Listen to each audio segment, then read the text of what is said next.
อยกมือ10 นิ้วกราบรอบน้อมบรรทาอภิวาทน้อมระลึกถึง อย่างพระอรหันตสัมมาสัมพุทธเจ้าผู้แสวงหาซึ่งประโยชน์นั้นยิ่งใหญ่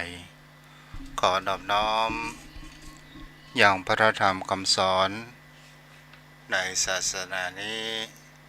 ที่องค์สมเด็จพระสัมมาสัมพุทธเจ้าได้ตรัสแสดงไว้ดีแล้วขอนอบน้อมระลึกถึงอย่างพระสงฆ์สาวกหมู่ใหญ่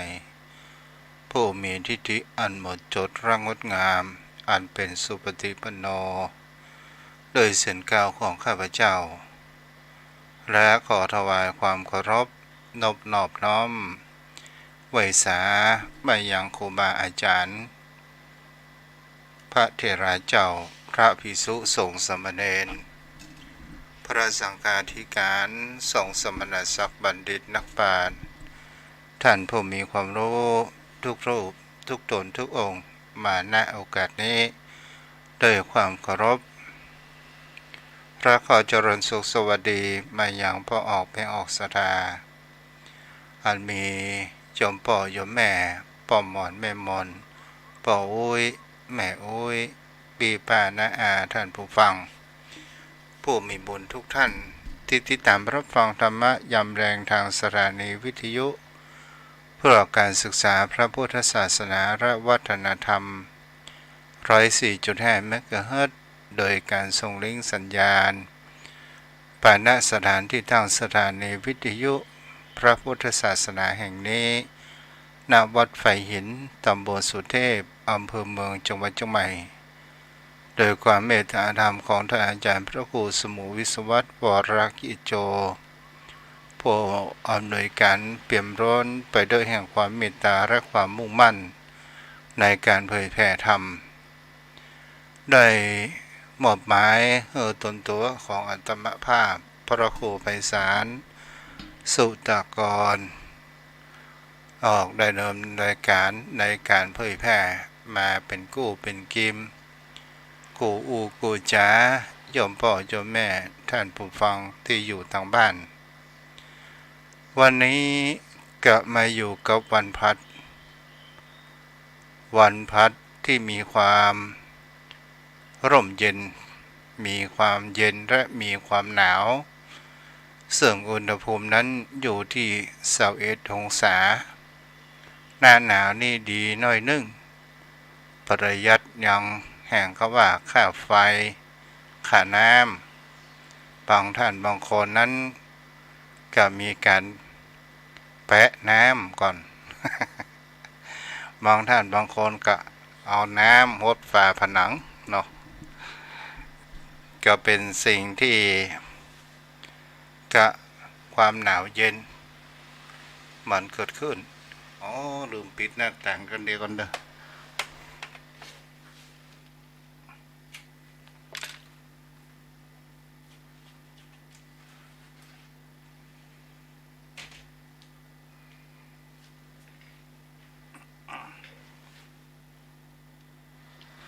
เสียงรถเข้า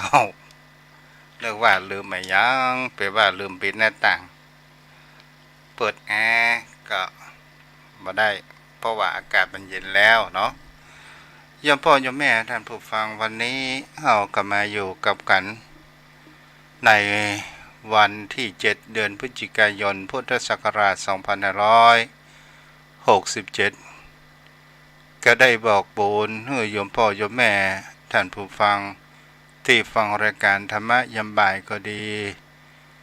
ตลอดจนถึงธรรมะยามแรงก็ดีณสถานว่าวัดทุ่งประเกศนั้นมีงานทำบุญทอดกฐินสามัคคีโดยศิษยานุศิษย์ของหลวงพ่อธรรมชโยที่เปิ้นจะได้มาทอดเปิ้นได้ตั้งงบเพื่ออยู่100,000นอกนั้นก็เป็นศรัทธาสามัคคีศรัทธาญาติโยมทั้งหลาย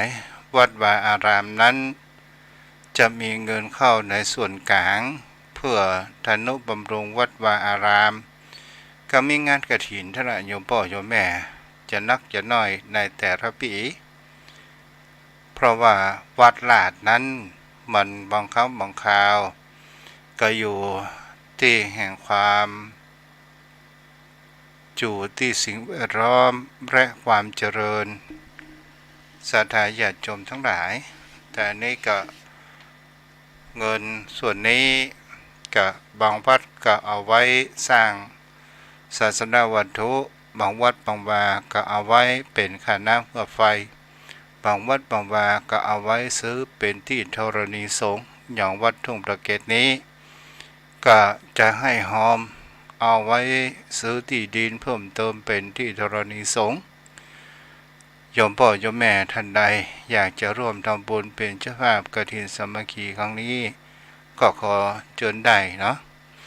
และก็มีที่ผู้ให้หอมเพิ่มเติมมีแม่โคธัญญาแต่วันนี้ก็ได้ให้หอมแถม500 บาทวันนี้ก็มีต่อคืนนี้และวันนี้ก็มีทางแม่วิไลวรุณหการ 1,000 บาทและก็มีแม่อัมภัยบุญสูงได้ทำบุญกฐินถวายซื้อที่ดินแหม 1,000 บาทและก็มีทางโยมปิราจุดาทิพย์ได้ร่วมทำบุญ 1,199 บาทก็ขออนุโมทนาบุญมาณโอกาสนี้ที่ได้ทำบุญเพิ่มเติมก็เมื่อแล้วที่ได้ทำบุญไว้ที่เพิ่มเติมมี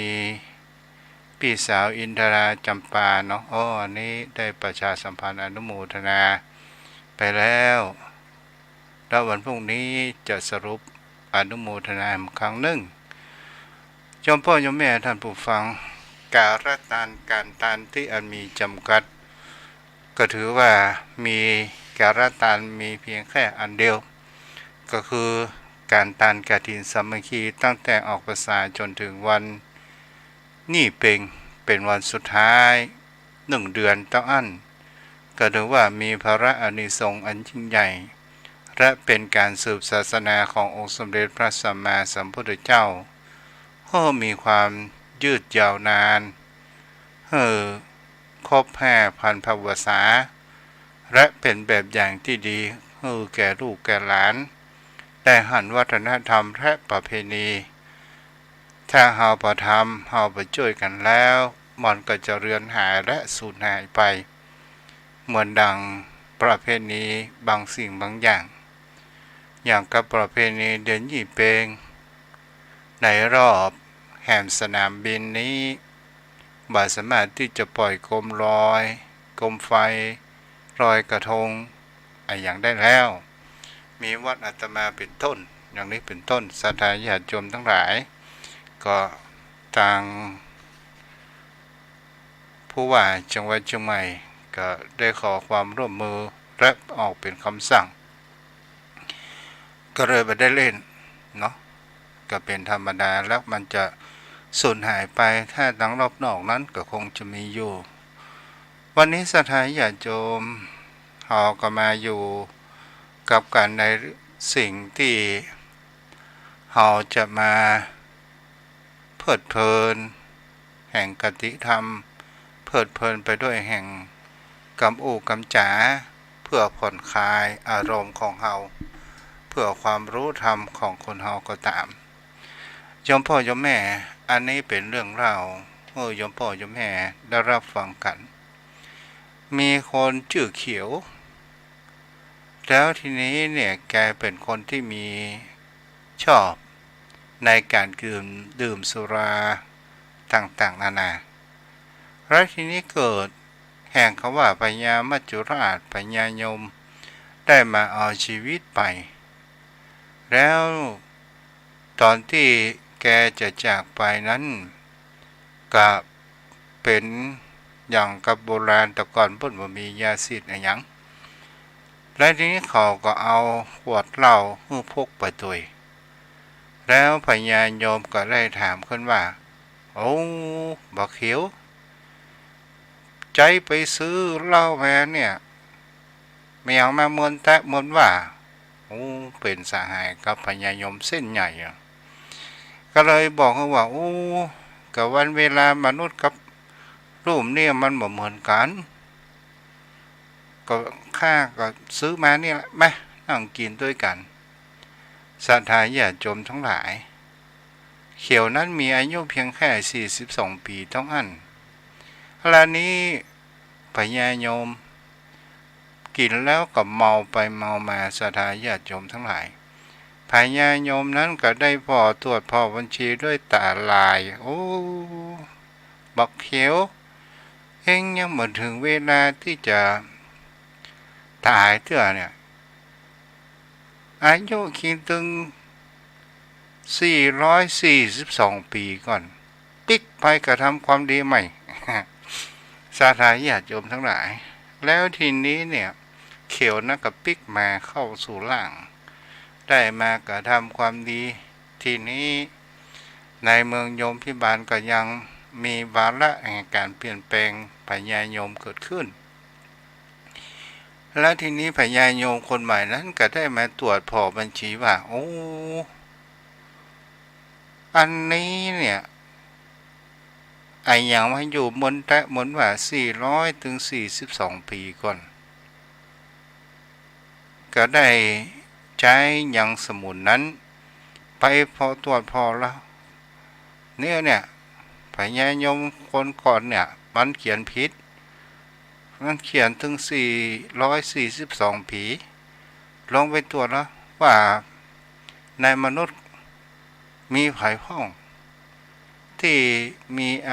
ายุ442ปีก็เลยสมุนของพญาโยมก็ได้ลงมาสดายญาติโยมทั้งหลายได้ตะแรงเป็ดเป็นละอ่อนตะแรงเป็ดเป็นละอ่อนก็เป็นสิ่งที่จะหันทว่าละอ่อนเหล่านั้นก็ทำอะไรอย่างแบบประจังก็เลยเป็นสิ่งที่จะหันทว่าทำกำลังหาน้ำเพื่อที่จะเอาป่าแต่บ่ได้ปิดบังน้ำต้นทางลุงเขียวคนนี้เนี่ยที่มีอายุถึง442ปีก็ได้ขึ้นว่าโอ้บาละสู่เขาอย่างเนี่ยหาน้ำในป่อโอ้บ่เคยฮู้บ่เคยหันเปิ้นหาน้ำเปิ้นก็ต้องปิดบังทางกะอยู่มา442ปีแล้วบ่เคยหันโอ้ตราบนั้นเนี่ยสมุนของพญายมที่แถลงเพศเป็นละอ่อนก็ยับตัวนายเขียวนั้นไปอันนี้เป็นสิ่งที่เป็นธรรมะว่าปลาหมอตายเพราะปากเนาะ เรื่องนี้เป็นเรื่องเล่าปรำปราและก็มีกติธรรมกันไปเนาะชมพ่อชมแม่เอามาสู่แห่งเขาว่ากาลเวลาจอมพ่อจอมแม่บางสิ่งบางอย่างผู้คนเฮานั้นก็จะหันได้ว่าวันเวลาเป็นสิ่งที่เฮาบ่สามารถที่จะหยุดยั้งไปได้วันและคืนก็เปลี่ยนแปลงไปอยู่ตามกาลเวลาชีวิตของคนเฮานั้นก็เกิดแตกดับไปทุกเวลาทีนี้เนี่ยเวลาในเมืองมนุษย์กับเวลาในเทวดาในการคำนวณที่พระองค์นั้นได้ตรัสแสดงกับนางวิสาขาว่าดูก่อนนางวิสาขา50 ปีซึ่งแห่งความว่าเมืองมนุษย์เป็นคืนหนึ่งและวันหนึ่งของเทวดาชั้นจตุมหาราชิกาแล้ว30 ราตรีเป็น1 เดือนของเมืองมนุษย์12 เดือนเป็น1 ปี500 ปีอันเป็นที่ประมาณ อายุของเทวดาจันตุมหาราชิกาแล้วในเมืองเทวดาจันดาวดึงส์ดูก่อน100 ปีของเมืองมนุษย์เป็น1 คืนกับวันหนึ่งของเทวดาจันดาวดึงส์แล้วในเมืองมนุษย์ก็เหมือนเดิม30 ราตรีเป็น1 เดือน12 เดือนเป็น1 ปีและพันปีเป็นทิพย์ถือว่าเป็นอายุของเทวดาจันดาวดึงส์ดูก่อนนางวิสาขา200 ปีเป็นของมนุษย์เป็น1 คืนกับวันหนึ่งของเทวดาชั้นชามาโดยราตรี30 ราตรีเป็น1 เดือนโดย12 เดือนเป็น1 ปีของเมืองมนุษย์2,000 ปีเป็นเทพถือว่าเป็นอายุของเทวดาชั้นมายาจันทุศิลป์ยมพ่อยมแม่400 ปีเป็น1 วัน4,000 ปีเป็นปี1 ของจันเทวดาจันดุสิตสันทายาโจมทั้งหลายมาถึงจันเนมรดี800 ปีของเมืองมนุษย์800 ปีของเมืองมนุษย์โดยของเทวดาอันเป็นที่8,000 ปีเป็นประมาณสัทธาญาติโยมทั้งหลายบางครั้งบางคราวเป็นสิ่งที่มีผู้คนถามว่าเฮาทำบุญกุศลนี่อุทิศไปหาพ่อหาแม่ของเฮาได้ก่อบางคนก็มีคำถามว่าถ้าคนตายไปแล้วไปอยู่ในเมืองสวรรค์ก็ดีไปอยู่เมืองนรกก็ดีถามว่าภพภูมิข้างหน้านั้นมีหรือไม่นี่เป็นคำถามวันนี้ก็เลยมาอู้จ๋าในเรื่องวันและเวลาเกิดขึ้นโยมพ่อโยมแม่บางครั้งบางคราวคนที่ตายไปแล้วสุขทุกข์อย่างใดเขายังบ่ปิกมาบอกมากกว่าเพิ่นก็มีผู้อธิบายครูบาอาจารย์ที่บายว่ากะเฮา100 ปีของเฮาเป็นเท่ากับวันหนึ่งของเปิ้นจากเฮาไปถ้าเปิ้นเกิดในชั้นเทวดาเปิ้นจะง้อยปิกมาอีพ่อมาเกิดเมืองสวรรค์นี่เด้อมาพ่อแห่งกรรมเฮาตายไปเสียแล้วอันนี้ก็เป็นสิ่งที่น่าคิดเหมือนกันนะโยมพ่อโยมแม่ศรัทธาญาติโยมทั้งหลายมีคนกล่าวว่าเขาไปแล้วเขายังมาบอกมากล่าวถ้าเฮามองไปตามมิติถ้าเฮามองไปตามมิติเฮาก็พอคืนและเวลาวันของเทวดากับเมืองมนุษย์ของคนเฮานี้มันแตกต่างกันมากที่สุดเกิดขึ้นต่อมาศรัทธาญาติโยมทั้งหลายในวันเมืองมนุษย์ของคนเฮานั้นถ้าแบ่งเป็นยามต่างพุทธกาลมันจะมีปฐมยามมัชฌิมยามและปัจฉิมยามศรัทธาญาติโยมทั้งหลายยามแรกนั้นก็คือยามปฐมยามเริ่มต้นตั้งแต่6 โมงแรงจนถึง10 โมงเมื่อคืนแล้ว10 โมงเมื่อคืนไปถึงตี 2เป็นมัชฌิมยามก็คือยามท่ามกลางปัจฉิมยามตั้งแต่ตี 2จนถึง6 โมงแม่เจ้าเขาจะพอเห็นว่าถ้าเวลาในเมืองมนุษย์คนเฮาที่เฮาใจกันทุกวันนี้เวลาเช้าก็คือ6 โมงจนถึง10 โมงแล้วก็ตั้งแต่10 โมงถึงบ่าย 2เป็นเวลากลางวันเวลายามเย็นณขณะนี้ตั้งแต่บ่าย 2ถึง6 โมงโยมพ่อโยมแม่บางครั้งบางคราวเราจะได้ยินแห่งคำว่าปฐมยามพุ พุทธองค์นั้นได้แสดงธรรมแก่อุบาสกอุบาสิกาแล้วมัชฌิมยามก็แสดงธรรมเทวดาและพระภิกษุยามสุดท้ายปัจฉิมยามก็ได้แผ่ปรังรัศมีหรือว่าเข้าเพราะว่าวันนี้จะได้ไปโปรดภัยอย่างนี้เป็นต้นซึ่งมันอยู่ในพระไตรปิฎกบางคราวโยมพ่อโยมแม่ก็คงฟังแล้วบอกเข้าใจวันนี้ก็ได้มาตอกย้ำแห่งครั้งหนึ่งธรรมสถานญาติโยมพ่อโยมแม่ท่านผู้ฟังเฮาก็ได้อยู่ในช่วงนี้เป็นช่วงที่เปิ้นเฮาว่าการกินการทานเฮาเกิดมาเป็นมนุษย์เป็นสิ่งที่คนเฮานั้นเฮาเกิดมาได้ก็เพราะว่าเฮานั้นมีบุญอุ่นใจเหมือนได้มิตรคอยตามติดชิดใกล้ไม่ห่างไกลคอยปกป้องปกปัดภัยหมู่ภัยรีให้ชีวีมีสุขทั่วทิศทุกทิศเป็นสิ่งที่เราจะอ่านได้ว่ามันมีแห่งตัวหนึ่งสถานญาติโยมทั้งหลายบุคคลใดก็ตาม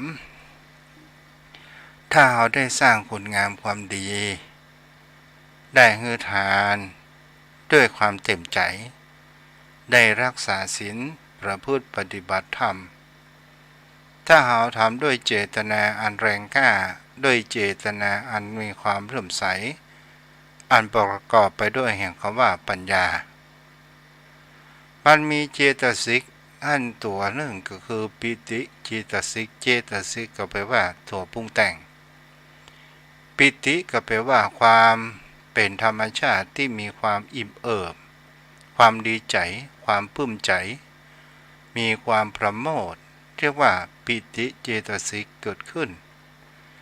การที่เราทำบุญกุศลก็ตามการที่เราเจริญสมาธิก็ตาม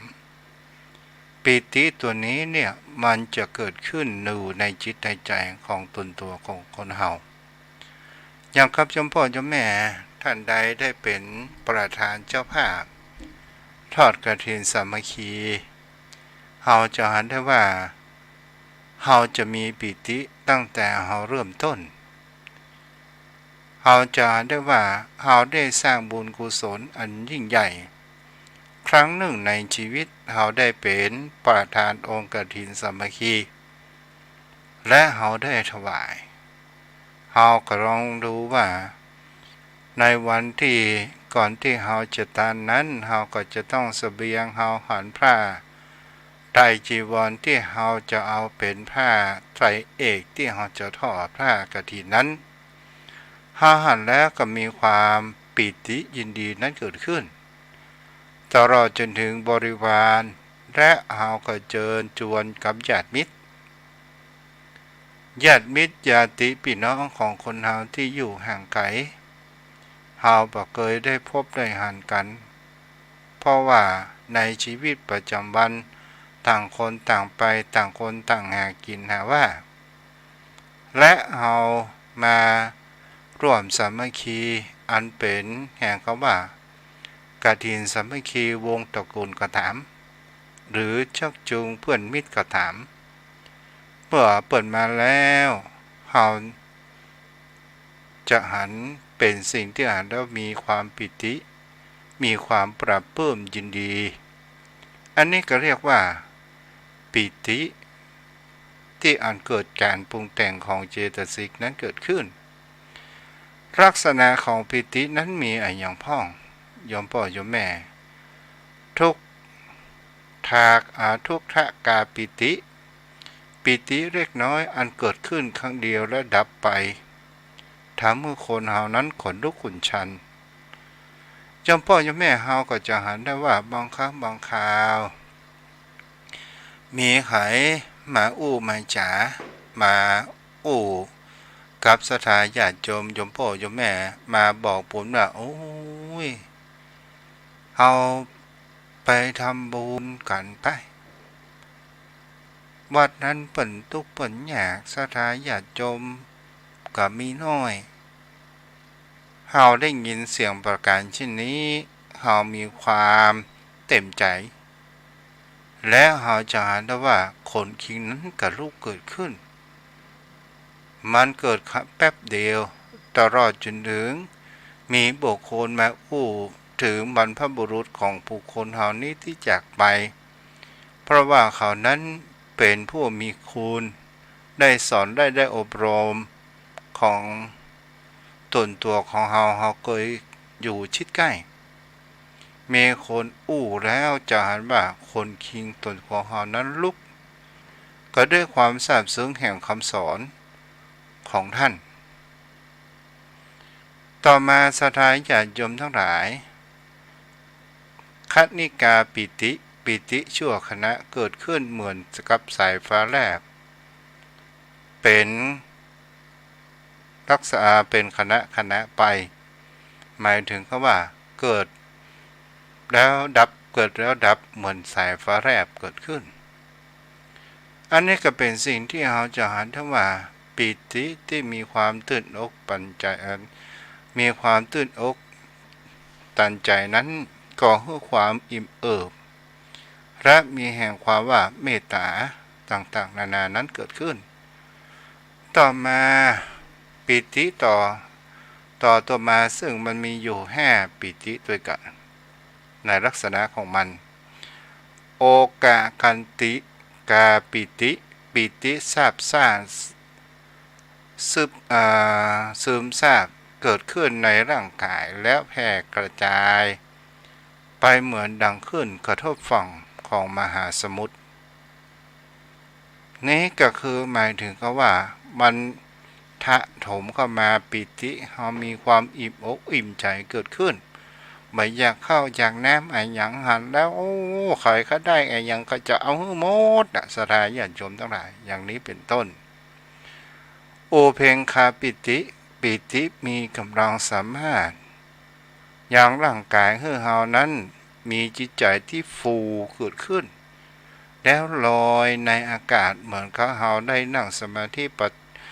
เราได้ทำประพฤติปฏิบัติสมาธิคณิกะสมาธิสมถกรรมฐานก็ตามเราได้ถึงแห่งขั้นชั้นที่เราจะเห็นได้ว่ามันจะมีปิติซาบซ่านเกิดขึ้นมีความอิ่มอกอิ่มใจเกิดขึ้นเหมือนกับว่าเราไปอย่างจะออกกรรมฐานเลยแล้วเพราะว่าบางครั้งบางคราวมีปิติและก่อให้เกิดแห่งความเอกคตาเป็นจิตอันหนึ่งอันเดียวแล้วก่อให้เกิดแห่งความสุขตัวนี้เนี่ยเป็นสิ่งที่บางครั้งบางคราวเราจะเห็นได้ว่าความสุขมันเกิดขึ้นเพียงแบบกี่นาทีแวบเดียวมันก็จะหายไปและก็เป็นสิ่งที่เราจะเห็นได้ว่ามีปิติมีความซาบซ่านแล้วกับคนเป็นคนเกิดขึ้นจากคนที่ใจร้อนก็กลายเป็นคนที่ใจเย็นจากคนอุ่นย่อยก็จะเป็นคนที่มีการสุขุมรอบคอบการคนที่มีความคิดเร็วก็จะมีความคิดที่พอปานกลาง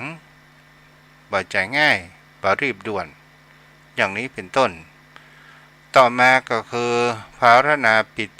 ติซาบซ่านไปทั่วร่างกายเหมือนกับว่าชำรีที่จุบด้วยน้ำชุ่มด้วยน้ำก็หมายถึงคำว่าเฮามีแล้วเนี่ยมีความประโมทยินดีเกิดขึ้นหน้าตาของเฮาก็จะมีการผ่องใสอิ่มบุญอิ่มกุศลต่างๆนานาอันนี้ก็คือลักษณะของแห่งคำว่าปิติก็คือความสุขปิติมีลักษณะแทรกซึมในอารมณ์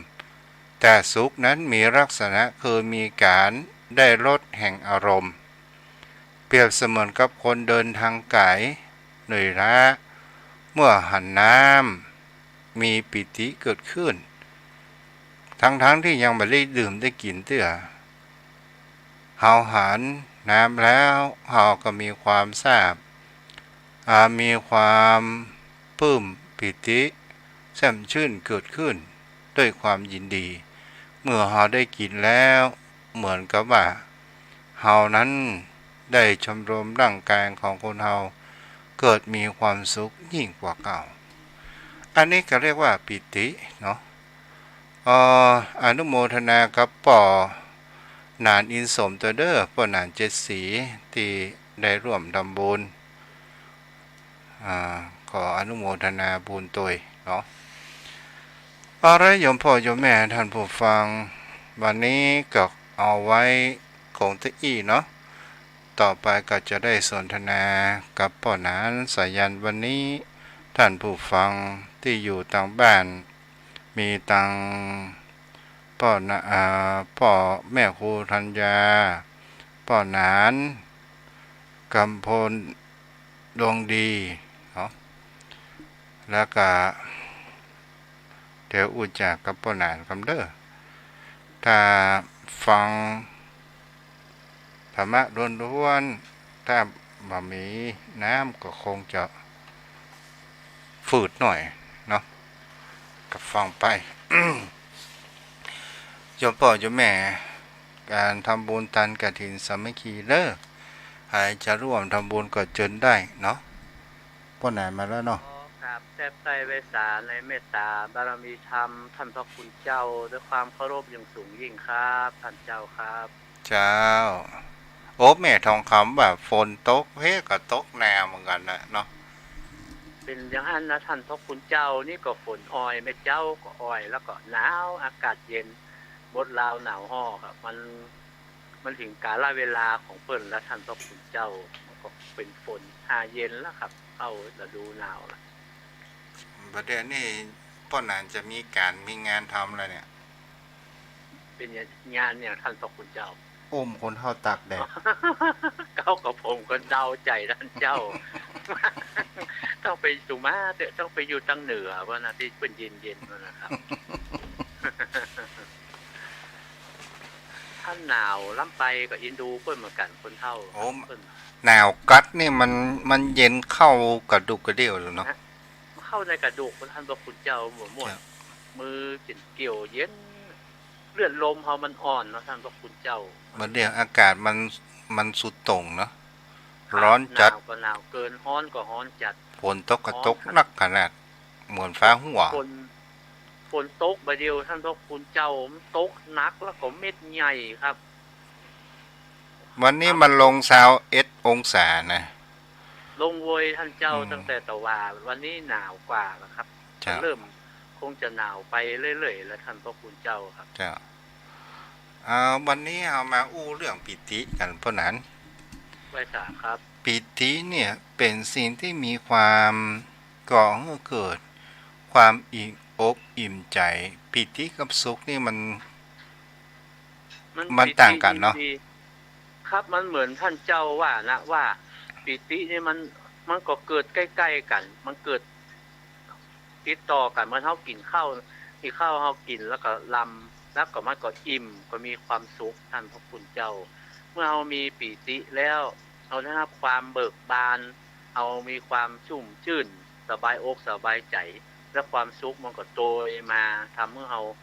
ม่วนอกม่วนใจครับท่านเจ้าครับตัวความสุขนี่มันเป็นลักษณะแห่งการที่ของอารมณ์ที่เฮาได้เสวยที่เฮาได้หูได้หันเนาะ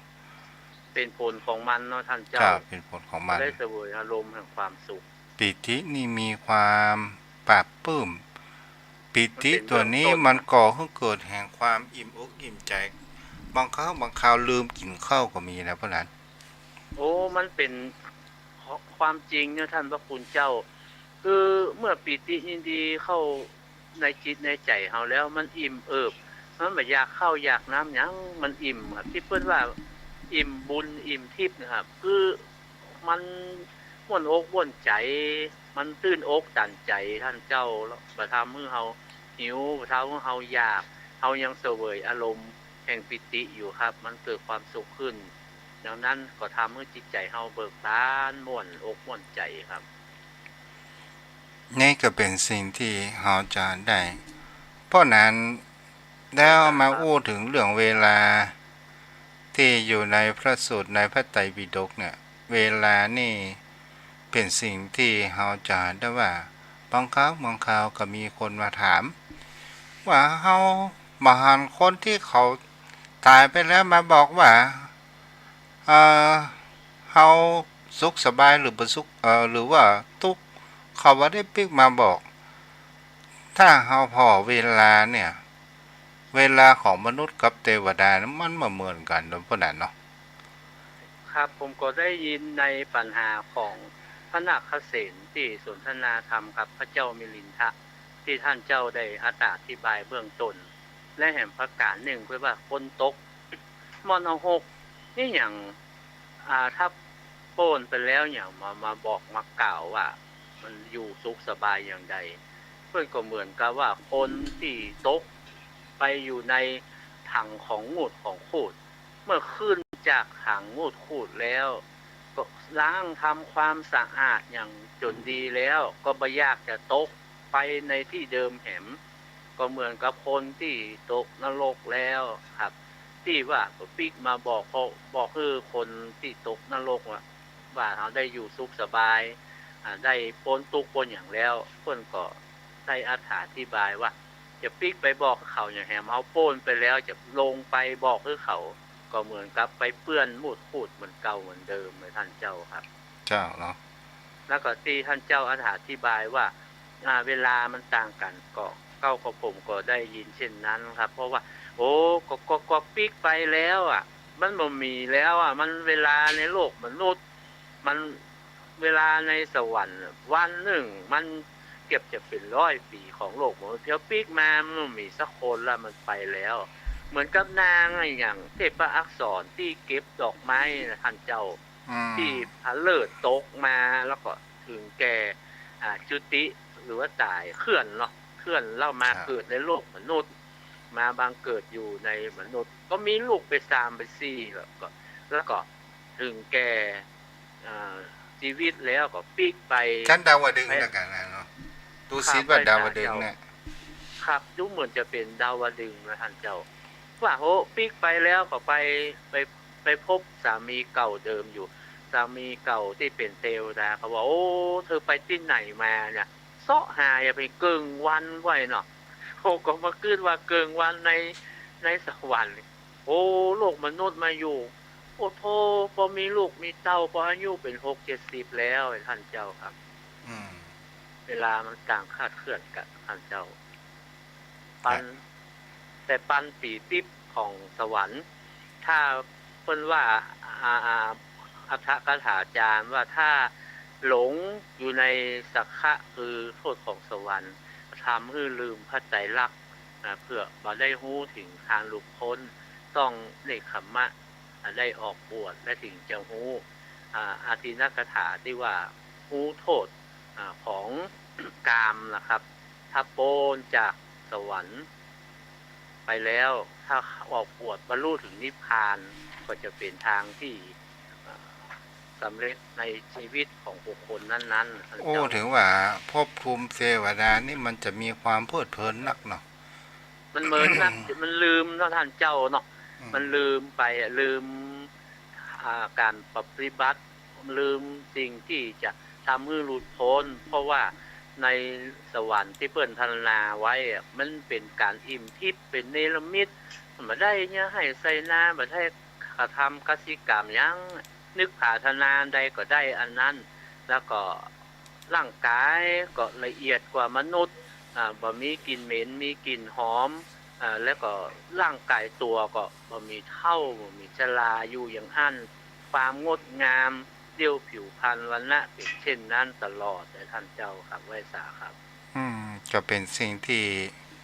ถ้าเราลองสังเกตดูแล้วก็มีแค่ภพภูมิเดียวเท่านั้นที่สามารถเปลี่ยนแปลงวิถีชีวิตของตัวเองเปลี่ยนแปลงแห่งการสั่งสมบุญกุศลหรือจะสั่งสมสิ่งที่บดีก็คือภพภูมิมนุษย์เท่านั้นเนาะ ครับไว้สาครับท่านเจ้าเก้ากับผมว่าภูมิมนุษย์นี่พอเหมาะพอควรแล้วท่านเจ้าคือจะว่าเมินก็บ่เมินจะว่าบ่เมินก็พอสมควรมันถ้าสมมุติว่าถ้า80 ปีในพวกในพัฒกรรมนี้นะท่านหรือว่า90 ปีคนเมืองเขาว่า90ใครก็ตายบ่ใครก็ตายระยะเวลา90นะท่านพระคุณเจ้าเป็นเวลาที่เหมาะที่ควรละได้ประพฤติสิ่งที่ดีที่งามและก็ร่างกายสังขารก็ชราภาพไปถ้าเกินกว่านั้นสูงว่าอยู่ถึง100 ซาวหรือว่าเกินกว่านั้นร่างกายเฮามันทรุดโทรมมันจะทรมานนักลำไปปวดท่านปวดแข้งปวดขาเจ็บหูเจ็บตาไปหาหมอถ้ามันอยู่ยาวเกินไปมันก็เป็นทุกขเวทนานักดังนั้นก็อยู่มกเอี้ยมมกงามท่านพระคุณเจ้าในโลกมนุษย์นะท่านเจ้าพอดีแล้วครับจะอยู่ ในแห่งคำว่าโลกมนุษย์เราก็ลองแบ่งช่วงระยะเวลาช่วงเวลาเริ่มต้นนี่เป็นช่วงของแห่งความว่าเป็นวัยเยาว์อยู่ก็มีการศึกษาค้นหาแห่งความรู้มาวัยที่สองเป็นวัยที่ทำการทำงานหามรุ่งหามค่ำแง่การเหมือนฟ้าผ่าเนาะประมาณสัก20 ปีถึง50 ปีอ่ะถ้า50 ปีขึ้นเป็นต้นไปจนถึง60-70ถ้ามาหันทำก็จะมาหันละโอ้มาหันแล้วท่านเจ้าคือเกิดมาซักแต่ว่าได้เกิดมาเอาชาติเกิดครับบาหันสัจธรรมบาหันอริยสัจสี่อย่างก็ถือว่าเกิดมาเปล่าได้ครับเสียดายที่ได้เกิดมาใช้ชีวิตในโลกมนุษย์แต่หาได้กรอบซึ่งคุณงามความดีไม่ครับท่านเจ้าถ้าในช่วง70เป็นต้นไป75-80หูคิงแห่งกรรมมันก็มีกำลังพละกำลังมันก็ถดถอยโรคภัยไข้เจ็บก็มาเบียดเบียนโอกาสที่เราจะได้ประพฤติปฏิบัติธรรมสร้างบุญญาบารมีนั้นมันก็เหลือน้อยไปลงทุกทีและแห่งประการหนึ่งเพราะนั้นคนเฮาที่ตายกันนี่แหละเพราะว่าธรรมชาติมันสร้างมาเกิดมันก็ต้องมีตายมันก็เกิดมาพร้อมเพียงกับวันที่เฮาเกิดความตายแต่สิ่งที่บุคคลเฮานั้นจะเห็นได้ว่าการที่เฮาอยู่แล้วเนี่ยเฮามีแหมตัวหนึ่งก็คือโรคภัยไข้เจ็บเนี่ยถ้ามันมีโรคภัยไข้เจ็บเนี่ยก็คงจะมีอายุยืนนานดูแต่มันก็บ่สามารถที่จะพ้นล่วงอายุขัยไปได้เฮาก็หันคนเฒ่าคนแก่ที่อายุ90 ปลายตอนสุดท้ายเปิ้นหมดอายุขัยก็โดยการที่ว่าหมดแรงข้าวต้มบ่สามารถที่จะลุกมาอย่างได้ประมาณแหมสัก7 วันเปิ้นก็ไปนี่เชื้ออย่างเปิ้นหมดแล้วนะท่านพระคุณเจ้าหมายความว่ามันเหมือนน้ำกลมน้ำมันหมดหรือว่าเตียนไข่มันหมดถึงไส้หมดถึงเตียนหมดแล้วนะท่านเจ้า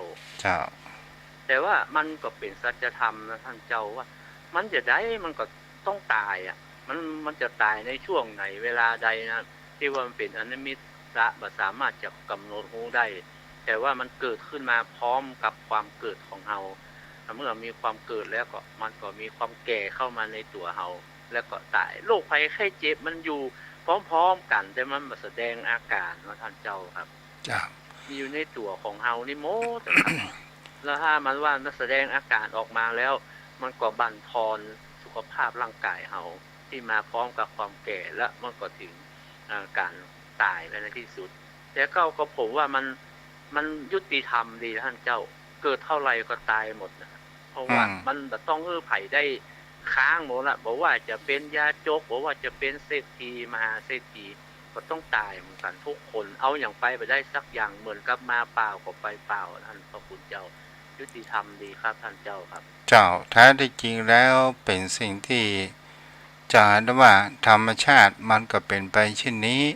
ถึงเฮาจะเกิดหรือบ่เกิดมันก็จะเป็นไปเช่นนี้มันก็เป็นวัฏฏะสงสารสิ่งที่เฮาจะหันแห่งประการหนึ่งว่าเฮานั้นเป็นผู้มีบุญที่เฮาเกิดมาอยู่ในสังคมที่มีแห่งพระพุทธศาสนาที่เฮาว่าสังคมพระพุทธศาสนาก็เพราะว่า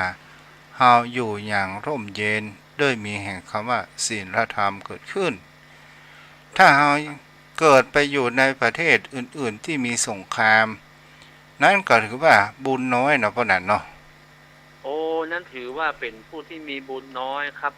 ทั้งที่บ่ได้พบพระพุทธศาสนาคือคำว่าคำสอนแล้วก็คำสอนของ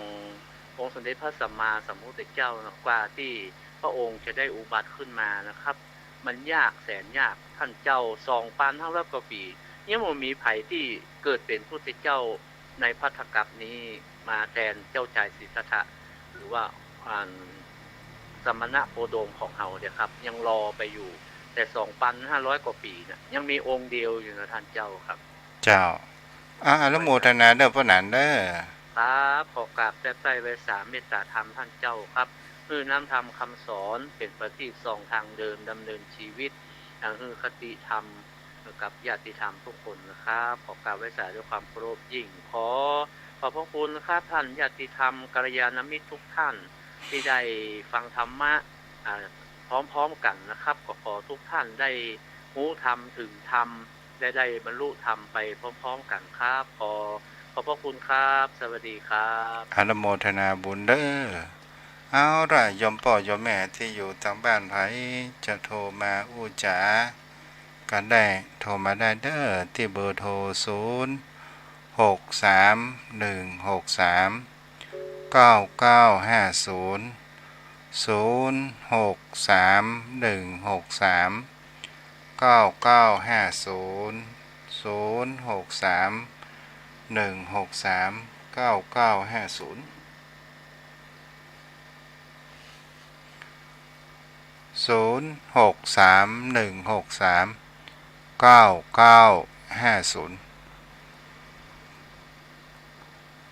กะยมพ่อยมแม่ช่วงนี้พระอาทิตย์ก็รับขอบฟ้าไปโวยหน่อยหนึ่งแปลว่าเข้าสู่ฤดูหนาว5 โมงปลายตะวันพระอาทิตย์กับตะวันก็รับขอบฟ้าแล้วก็เป็นสิ่งที่หน้าหนาวดีประการหนึ่งนอนรับอิ่มแต่บุคคลที่มามีผ้าห่มก็นอนรับบ่อิ่มเนาะ เพราะว่าเมาหนาวเอาละยมพ่อยมแม่ไผจะโทรมา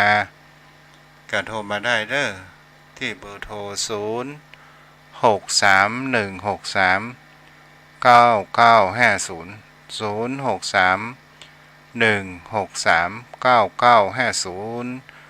พุธก็เป็นเดือนเกียงออกเดือนยี่ออก8 ค่ำเนาะเดือนยี่ออก8 ค่ำเป็นวันศีลวันพระเด้อโยมพ่อโยมแม่กันเอาละมามีภัยโทรมาทุกเจ้าก็ขอผ่านปอนกับโยมพ่อโยมแม่ทุกท่านทุกคนเด้อตั้งจิตตั้งใจอธิษฐานและอนุโมทนากับแม่อ่อยตัวน้อว่านึกว่ามีภัยละเจริญพร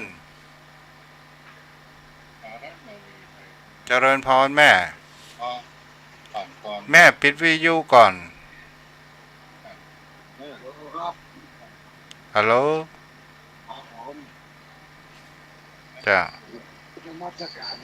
จ้าปอกอ่ะปอปิดวิทยุก่อนแล้วปอเจ้าโอ้ฉันแล้วพ่ออยู่ไหนอยู่แม่อายครับผมโอ้อยู่แม่อายหนาวก็แม่อายไปเดียวเนี่ยหนาวอยู่ครับผมหนาวอยู่เนาะจะฝนตกก่อฮะทองปุ่นโอ้โตขนาดกะจะอนุโมทนาเด้อปอเด้อรักษาสุขภาพตัวเจ้าครับอ้าวใครจะโทรมาได้เด้อ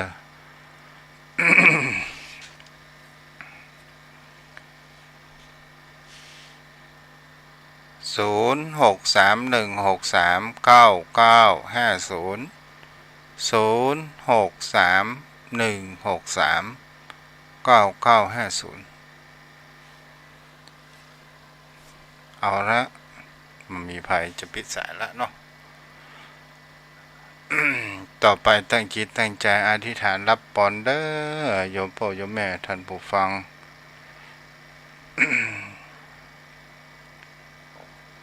เดี๋ยวขอปิดเสียงโทรศัพท์กันเนาะ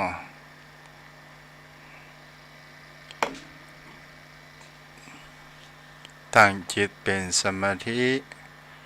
รับพรเด้อที่ได้ให้หอมกฐินสามัคคีหรือบ่ได้หอมก็ตั้งจิตอธิษฐานด้วยกันเนาะยะถาวาริวหาปุราภริปุเรนติสาคารังเอวะเมวะอิโตทินังเปตานังอุปกาปติอินจิตังปันติตังตุมังหิปะเมวะสมิจันโทสเพปุเรนตุสังกปาจันโทปนรสโสยะถามณิโชติระโสยะถาเอวังหนตุดิระอัจจนวันนี้ก็เป็นวันดีมาก็เป็นวันดีที่อุปสกอุบาสิกาท่านผู้ฟังได้ทำบุญได้ฟังธรรมตลอดจนถึงหือทันเป็นเจ้าภาพทานกฐินสามัคคีวัดทุ่งพระเกศแห่งนี้ขอภาระอานิสงส์แห่งบุญกุศลที่เจ้ามหามุราสดายมพ่อยมแม่ได้กระทำมาจงมาสามิภักดิ์รักษาให้อยู่ดีมีสุขปราศจากโรคภัยไข้เจ็บและจงมีวุฒิจำเริญไปตามคาถาภาษาบาลีว่าอายุวัฏโกธนวัฏโกสิริวัฏโกยะสวัฏโกภรวัฏโกวันวัฏโกสุขวัฏโกโหนตุสัพพทาทุกขโรคาพยาเวราโสกาสันตุจุปัฏฐวาอเนกาอันตรายาภิวินาสันตุจเตสัสสาจยันสิทธิทะนังราพังสุธีภคยังสุขังพรังสิริอายุจวันโนจะโภคังวุฒิจยสถาวสาจะอายุจะชีวาสิทธิภวันตุเตจัตโรธรรมาวัฏันติอายุวันโนสุขังพระรังอยู่ดีมีสุขเด้อวันผูกปากกันเนาะ